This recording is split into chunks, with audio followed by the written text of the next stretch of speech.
नमस्कार दोस्तों, आज फिर आपका स्वागत है क्रॉन इमिग्रेशन के यूट्यूब चैनल पर। तो आज की जो हमारी वीडियो है वो है शेंगन कंट्रीज़ के ऊपर रहेगी। आज की वीडियो के अंदर मैं डिस्कस करूंगा स्टडी इन लाटविया के बारे में। लाटविया की क्वेरी लगातार क्रॉन इमिग्रेशन के पास आ रही है, तो आज मैं लाटविया का फैक्ट बताऊंगा। उसके बाद आपने डिसीजन लेना है कि क्या हमें स्टडी के लिए लाटविया में जाना चाहिए या नहीं जाना चाहिए। इनको हम बाल्टिक स्टेट्स भी कहते हैं और ईस्टर्न यूरोप भी कहते हैं। इस के अंदर 3 कंट्रीज़ आती है, लाटविया, लिथुनिया एंड इस्टोनिया।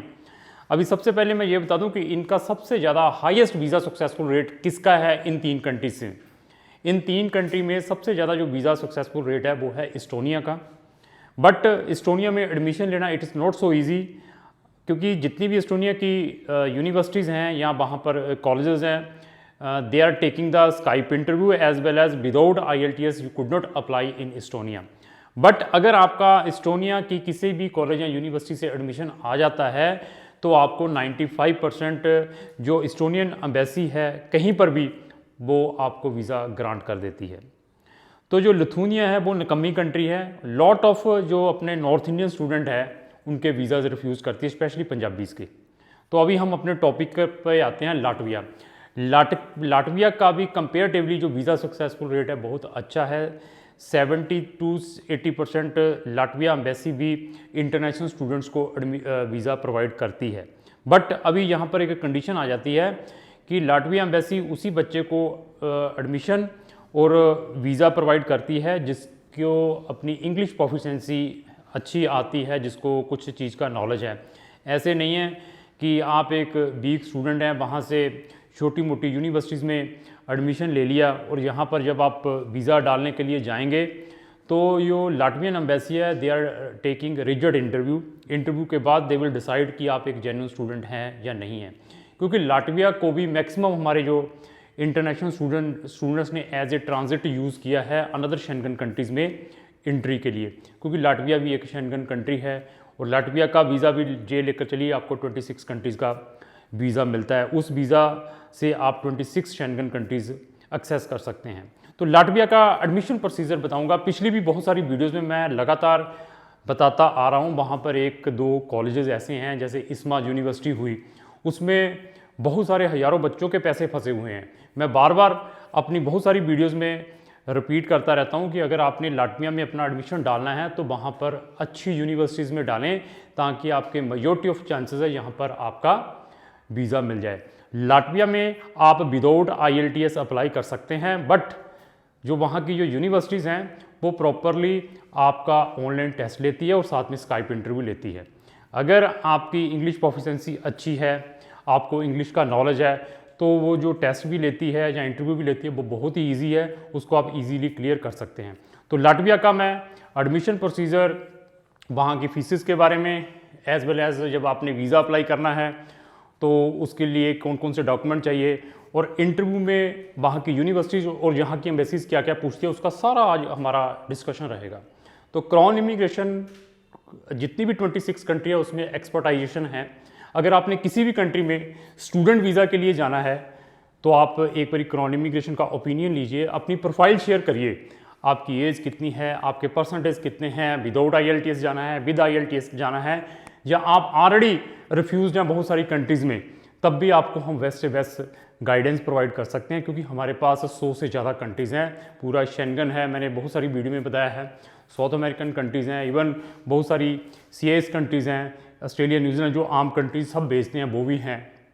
तो हम लाटविया के ऊपर आते हैं। लाटविया में जितनी भी यूनिवर्सिटीज़ हैं उनकी एप्लीकेशन फ़ीस है, लाटविया की जो एप्लीकेशन फ़ीस है वो 100 यूरो से लेकर 150 यूरो की है। That is non refundable in case आप इंटरव्यू में फ़ेल हो जाते हैं या जो ऑनलाइन टेस्ट होता है उसमें फ़ेल हो जाते हैं। तो ये जो 150 जो आपने यूरो भेजे हैं वो वापस नहीं आएंगे। पहले तो ये, क्योंकि जब भी कोई क्लाइंट हमारे पास आता है पहले मैं उसको फाइनेंशियल रिस्क के बारे में बताता हूँ। हमारी कभी भी बैड इंटेंशन नहीं रहती कि बच्चे की एलिजिबिलिटी नहीं है तो बच्चे को ले लें और बस उससे पैसे लेकर उसको फिर बाद में कहें कि आपको हम यूक्रेन भेज देंगे। क्योंकि मैक्सिमम जो हमारे कंसल्टेंट भी है वो क्या करते हैं कि आपको अच्छी कंट्री के लिए रजिस्टर्ड करेंगे और बाद में भेज देंगे यूक्रेन, जहाँ यूक्रेन नहीं तो फिर कहाँ भेजेंगे, साइप्रस या फिर सिंगापुर, जब वहाँ से एडमिशन नहीं आएगा।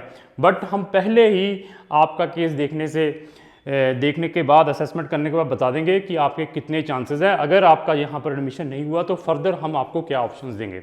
आपकी प्रोफाइल कैसी है, इट इज़ वेरी इंपॉर्टेंट।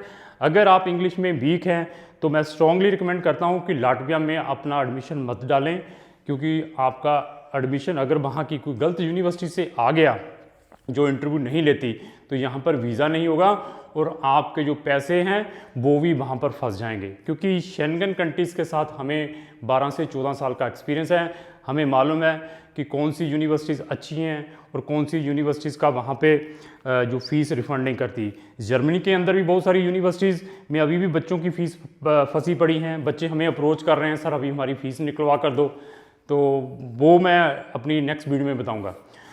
तो एप्लीकेशन फ़ीस जब आप अपने डॉक्यूमेंट भेज देते हैं, एप्लीकेशन फ़ीस भेजने के बाद तो आपका फिर स्काइप इंटरव्यू होती है, तो और साथ में एक ऑनलाइन टेस्ट होता है। तो उसमें हम आपको टिप्स प्रोवाइड कर सकते हैं कि जो written test online objective type का होता है उसमें क्या आता है, या स्काइप इंटरव्यू में जो वहाँ का जो रिप्रेजेंटेटिव है या यूनिवर्सिटीज़ का प्रोफेसर है वो क्या पूछता है, वो हम सारा का सारा आपको बताएंगे। उसके बाद आपकी जो कंप्लीट फाइल है वहाँ की जो यूनिवर्सिटी है वो AIC के लिए सबमिट करवा देती है वहाँ पर मिनिस्ट्री ऑफ एजुकेशन में, जिसको हम एकेडमिक इंफॉर्मेशन सेंटर कहते हैं, क्योंकि उन्होंने आपकी जो इंडियन एजुकेशन है उसको अवेल्यूएट करना होता है कि वो अपने लाटविया के किसके इक्विवेलेंट है। तो AIC डिसीजन के बाद जब डिसीजन पॉजिटिव आ जाता है तो वहाँ का जो यूनिवर्सिटी है वो बच्चे को एक इनवॉइस भेजती है किस चीज़ का, आपने जो यूनिवर्सिटी की फ़ीस ट्रांसफ़र करनी है।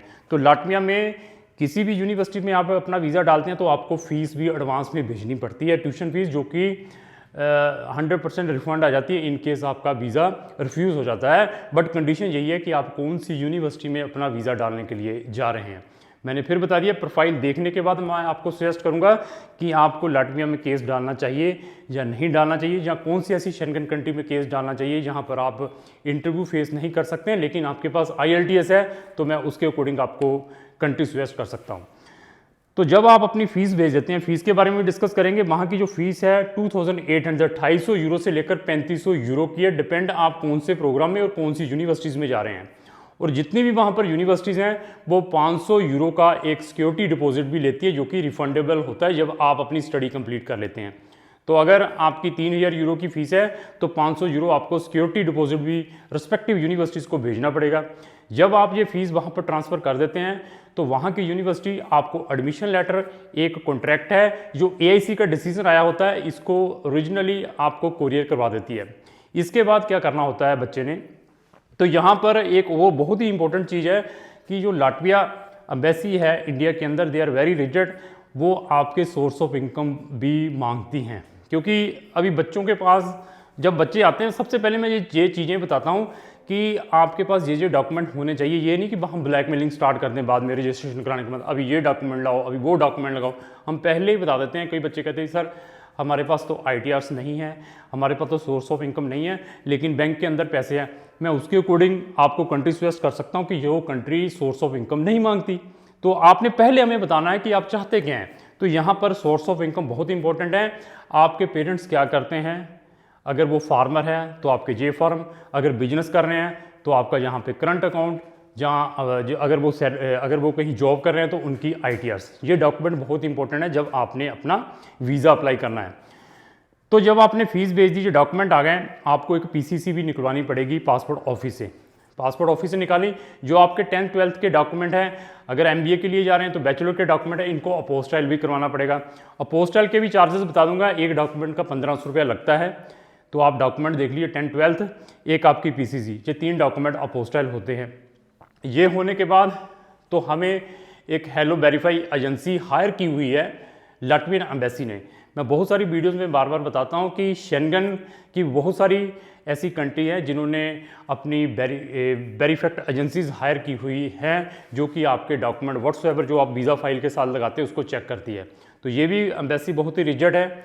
जब भी आपने यहाँ पर अपना स्टूडेंट वीज़ा डालना है तो कोई भी फेक डॉक्यूमेंट लगाकर वीज़ा लेने की कोशिश नहीं करनी है, क्योंकि लाटविया में भी बहुत सारे लोगों ने आज से 4 या 5 साल पहले फेक डॉक्यूमेंट लगाकर भी वीज़ा लेने की कोशिश की है।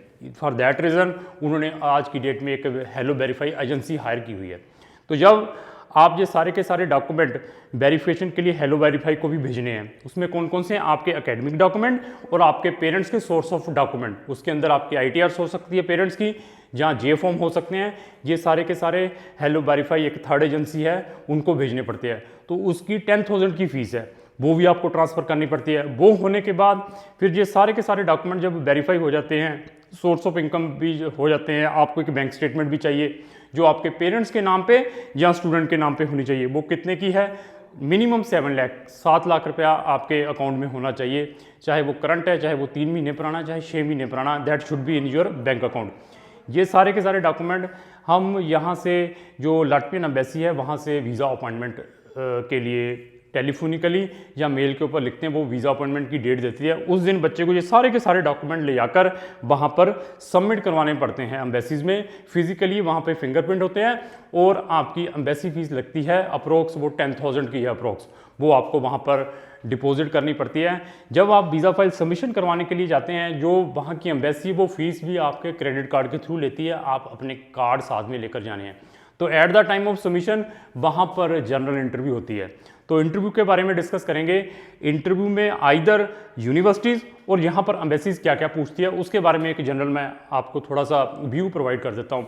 एक तो वो आपकी इंट्रोडक्शन पूछेगी, आपके सोर्स ऑफ इनकम के बारे में पूछेगी, यूनिवर्सिटी के बारे में पूछेगी, सिलेबस के बारे में पूछेगी, लाटविया के बारे में स्पेसिफिकली पूछ सकती है कि आप लाटविया ही क्यों आना चाहते हैं। शेंगन के अंदर 26 कंट्रीज़ हैं, तो उसके बारे में पूछ सकती है। ये एक जनरल क्वेश्चन वो लाटवियन एम्बेसी पूछती है और उन क्वेश्चन से वो असेसमेंट कर लेती है कि ये बच्चा पढ़ने वाला सीरियस स्टूडेंट है या सिर्फ एज ए वहाँ पर वीज़ा लेना चाहता है। तो वो उसके बाद जब ये आप सारा कुछ सबमिट करवा देते हैं, इंटरव्यू दे देते हैं, विद इन ए 4 वीक के अंदर वो डिसीजन दे देती है आपकी वीज़ा के ऊपर कि आपको वीज़ा ग्रांट किया है या नहीं किया है। ये सारी की सारी मैंने कंप्रहेंसिव इन्फॉर्मेशन लाटविया स्टडी के बारे में बता दी है। अगर आपका एम लाटविया में हायर स्टडी का है, सितंबर इनटेक का, तो आप इमीडिएटली क्राउन इमिग्रेशन के साथ संपर्क करें।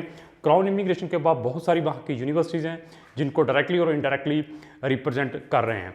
तो अगर आपकी क्वेरी रिलेटेड टू लाटविया या किसी भी शेंगन कंट्री की है तो आप इमीडिएटली हमें संपर्क करें, हम आपकी मैक्सिमम से मैक्सिमम हेल्प कर सकते हैं। तो शेंगन से रिलेटेड हमारे चैनल के ऊपर कम से कम 1000 से ज़्यादा वीडियोज़ हैं। अगर उनको भी देखना चाहते हो तो ब्राउज करके देख सकते हो। लास्ट मेरी यही रिक्वेस्ट है, अगर आपको जो मेरी वीडियो अच्छी लगी इसको लाइक एंड शेयर करना ना भूलें। Thank you.